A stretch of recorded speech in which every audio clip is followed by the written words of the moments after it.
Dear friends, dear members of the European Parliament, dear colleagues from the Council of Europe and UNHCR, it's a great pleasure to say a few words on an issue that is very dear to me.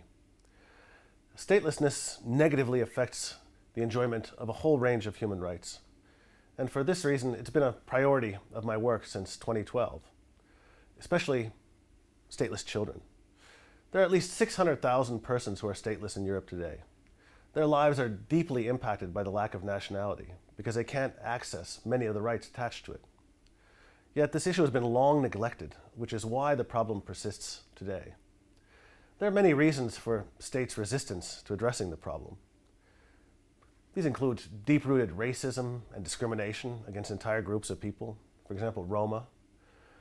The resistance also stems from fears related to the past, including assumptions about minority groups, that they somehow pose a threat to the security or identity of a country. Displacement and migration can also cause statelessness. Children born of Syrian refugees on the road to safe countries are, for example, at high risk of being stateless. So are children born or rescued at sea. However, where there's a political will to eradicate statelessness, practical solutions can and have been found. Progress in several Council of Europe member states shows that this is the case. These states have changed laws, administrative practices, and undertaken campaigns to reach out to stateless persons. This demonstrates that UNHCR's goal to eradicate statelessness by 2024 is achievable if we intensify our efforts. The launch around 3 years ago of the European Network Against Statelessness was an important breakthrough.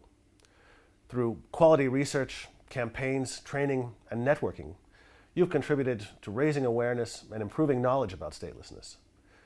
The Stateless Kids campaign was especially important. I think preventing children from becoming stateless at birth and upholding their right to a nationality is crucial if we want to break this vicious cycle of statelessness, which is transmitted generation after generation. I've raised this issue with governments in several country visits. In 2016 alone, I discussed it with the authorities of Croatia, Cyprus, and Latvia. I'll continue to raise it until the end of my mandate in 2018. Governments must no longer overlook statelessness and the consequences it has on the lives of hundreds of thousands of people. Eradicating statelessness must become a top priority for European governments. I wish you a very fruitful debate.